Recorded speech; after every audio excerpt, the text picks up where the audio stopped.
the House of Windsor. For centuries, it has stood as a symbol of unwavering tradition, a beacon of stability in a world of constant flux. But behind the gilded gates of Buckingham Palace, beneath the weight of crowns and ceremony, lies a world of fierce ambition, simmering rivalries, and calculated betrayals. And now it seems another chapter of palace intrigue is unfolding, one that threatens to shake the very foundations of the monarchy. The whispers started subtly, almost imperceptibly. A missing face in official photographs, a noticeable absence at key royal events. Queen Camilla, once a constant presence at King Charles's side, has seemingly vanished from public life. The medal ceremony for veterans, the grand art exhibition, the 10th anniversary of the Crown Initiative, all passed without her. No explanation offered, no comforting statement released. Just a deafening silence emanating from Buckingham Palace. In a world saturated with information, silence speaks volumes. And the media, ever hungry for a story, has seized upon Camilla's disappearance with a voracious appetite. Headlines scream of royal rifts, power struggles, and a monarchy on the brink. Royal commentators, armed with years of experience and insider knowledge, dissect every nuance, every omission, every carefully crafted photograph.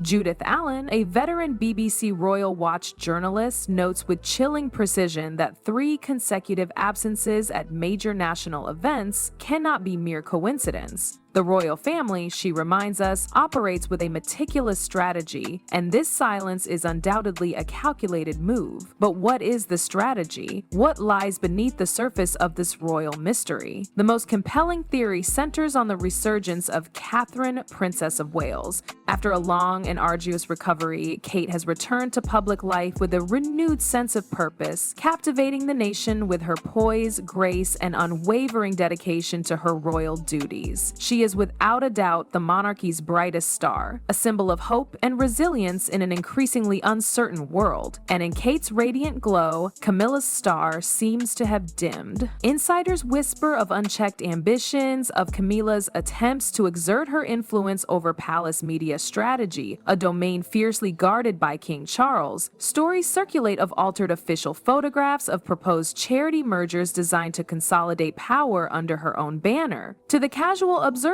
these actions might seem innocuous, perhaps even well-intentioned, but to Charles, they represent a blatant challenge to his authority, a queen attempting to reshape the monarchy in her own image. But the real issue, the unspoken truth that hangs heavy in the air, is not simply Camilla's ambition. It's that Charles no longer wants her by his side. He is orchestrating a quiet erasure, a carefully calculated dismissal so subtle that the world will believe Camilla chose to vanish on her own. Camilla, the woman he fought for, the woman he defied convention for, has become a liability. The monarchy is not sustained by affection, it endures through image. And right now, Camilla's image is tarnished, her ambition perceived as a threat to the future of the House of Windsor. Charles, a man of legacy, understands that William and Kate must stand in the full light, uncompromised, untarnished. And if Camilla obstructs that vision, then despite their shared history, despite the decades of love and loyalty, Charles will let her fall. The question that hangs over Buckingham Palace is chilling. When the moment arrives, will Camilla yield to her fate, or will she resist as fiercely as she once defied the world's judgment? In recent weeks, Camilla has begun to notice subtle but undeniable changes. Charles no longer uses affectionate words in private. The word us has disappeared from his vocabulary, replaced by I and the children, referring to William, Kate, and his closest advisors. In official photos released to the press, she finds herself cropped out of the frame. No one dares mention it, but everyone understands that these omissions are deliberate. Camilla clings to hope, convincing herself that it's merely coincidence, a passing chill in their long marriage that decades of devotion will surely overcome. Yet unease seeps into her heart like a blade of cold steel. She begins to see the truth. Charles is methodically clearing her path toward a dignified withdrawal. If she refuses to step aside quietly, she will be forced out, publicly humiliated. And if she resists, the hidden operatives who move in the shadows will surface to finish the job, sparing the king from dirtying washing his hands. Unbeknownst to Camilla, in this ruthless game of royal power, she has become a figure too complicated to defend and too aggressive to inspire sympathy. Her overreaching ambition, manipulating media strategy, reshaping the structure of royal charities, subtly competing with Kate, has made her a splinter in Charles's crown. Worst of all, she remains blind to his resolve to remove her entirely, permanently from the board. Julian Marks, once exiled from the palace in 2012 at Camilla's insistence for meddling too much in political media, now returns like a phantom from the past to Charles. Marks was never a threat, quite the opposite. He is the perfect weapon, capable of executing the tasks the king prefers not to touch. On a gray, rain-soaked afternoon in late June, the two men sit together in the gardens of Sandringham. There is no tea service, no blooming roses to soften the air, only a laptop glowing between them, drafts of a media strategy on screen, and an atmosphere thick with intent. The wind cuts through the garden, cold as bone, but the gaze of these two men is colder still. One a monarch who decides fates, the other an outcast turned executioner.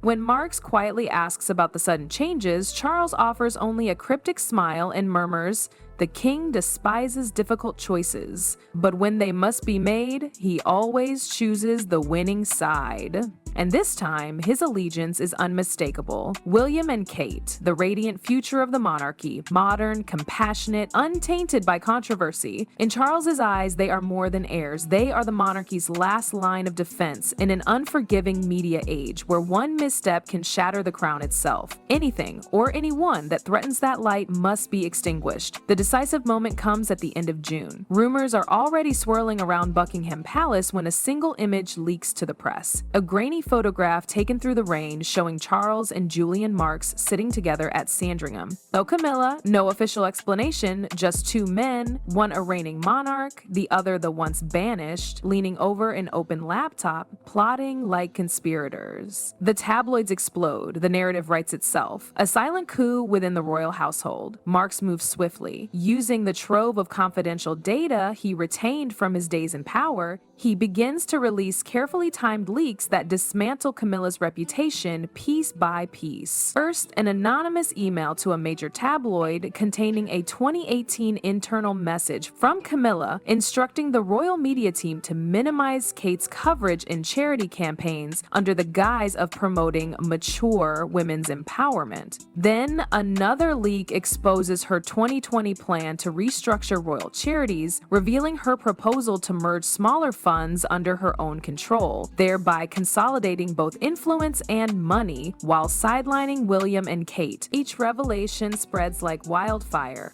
Marks never attaches his name. He simply sets the information loose and lets public opinion do the rest. Social media erupts with outrage, branding Camilla the woman who never changed. On the BBC, experts dissect the leaks, describing her as the stumbling block in the monarchy's generational transition. The woman once celebrated as a symbol of endurance is now recast as a manipulative schemer. Every detail, every whisper, every leak is orchestrated by Marks. Subtle, precise, He never accuses directly, he lets the world connect the dots. And as the narrative tightens around her, Camilla can feel the invisible noose of power tightening. Each day, her authority erodes a little more, while behind it all, she senses the cold hand of the man she once exiled returning to claim his revenge. Within Buckingham Palace, the air grows heavier, colder, as if the stone corridors themselves are watching a quiet succession take place. The power balance is shifting. The woman for whom Charles once defied the world is now being erased from the royal portrait piece by piece. Camilla once believed she understood him, that after all they had endured, Charles would never turn against her. But love, she is learning, is no defense against the machinery of monarchy. At Clarence House, the tension becomes unbearable. Meetings occur without her, documents bypass her completely, sent straight to the king. In royal-friendly newspapers, articles appear, glowing pieces about the king and his heirs, but not a single word about her. Camilla feels trapped, breathless, sleep evades her. What torments her most is not the loss of power itself, but the uncertainty, the silence before the strike. For a woman who has always thrived on control, manipulation, and timing, the unknown is the cruelest punishment of all. Realizing what's happening, Camila decides she must strike back officially and unmistakably. She can't sit by and wait. No more quiet maneuvers or whispered hints. She will confront the man who once vowed to grow old with her. Rain has been falling across London since the afternoon. It isn't a storm, but it's relentless, soaking coats and paving stones along the mall. The sky is leaden. Wind slips through the Clarence House gates and flips discarded calendars in the yard. The air smells metallic and cold, an omen that today is not for reconciliation. With hands that tremble but feet that do not hesitate, Camilla rushes out of Clarence House. Raindrops patter against her coat and plaster her silver hair to her head, but she pays no mind. Her breath comes quick like thunder ready to break. She crosses the cold stone passages of Buckingham Palace, hallways that have seen intrigue and tragedy, and bangs open the door to Charles's private office. The moment is cinematic. The drenched, furious queen facing the king, husband, lover, and now traitor. Charles looks up from his papers, surprise flickering in his eyes before they harden to ice. He remains seated in his old leather chair. He does not rise to greet her, offers no warmth. "Camilla, what are you doing here?" he asks, voice steady but guarded, as if bracing for the storm. She crosses to the desk, slams her palm down on the polished wood. Papers scatter. After everything, leaked emails, exposed secrets, the charity plots you let Marks throw out into the street, do you think I'm blind, Charles? Do you think I'll let you and that bastard erase me from our history? Charles rises slowly, anger flushing his face for the first time in years. His voice breaks into a sharper tone. "Don't play the victim, Camilla. You brought this on yourself. Your ambition, your damn ambition, has made you an enemy of this family. Did you think I didn't know you ordered Kate's presence reduced to take the spotlight? Did you think I didn't see how you tried to fold charities under your control to steer money and influence, pushing William and Kate aside? You're a poisonous snake biting at your own family." Each word lands like a blade. Camila staggers back a step, tears mixing with rain, but fury drives her forward again, voice raw. "A poisonous snake? How dare you call me that, coward? You don't have the guts to do this yourself, so you call back Marks, the man I ejected, for help. You betrayed me, Charles, betrayed everything we endured. William and Kate are not the future, they're pretty puppets for you to hide behind. I lifted you from the wreckage after Diana, and now you throw me away like garbage." The room tightens around them like an arena. Charles leans in, face inches from hers, breath hot. "You think love is a tool to manipulate the press, to compete with Kate, and feed your hunger for power? I've had enough. You are the stain on this family, the third person who never really changed. Get out of my life, Camila. Leave and never come back," Camilla screams, voice torn between grief and fury. "You'll regret this, Charles. You'll regret tossing away the only person who ever truly loved you. I won't let you win." She turns and storms out, throwing the door wide as she leaves him standing, chest heaving, pallid from the emotional storm. Outside, the rain keeps falling. Her coat is soaked, hair disheveled, skirt creased, fingers numb from the cold. She brought no umbrella, no aid. She wants him to see her like this. Title stripped away, ceremony gone, just the woman he's trying to erase. If the scene were exposed to the world, it would shock the nation, tearing the royal facade to reveal raw wounds of love, power, and betrayal. But whether this is the end or the prelude to a greater conflict remains unknown. In that instant, Camilla's broken heart burns with a fierce promise. If they try to snuff her out, she will set everything aflame first.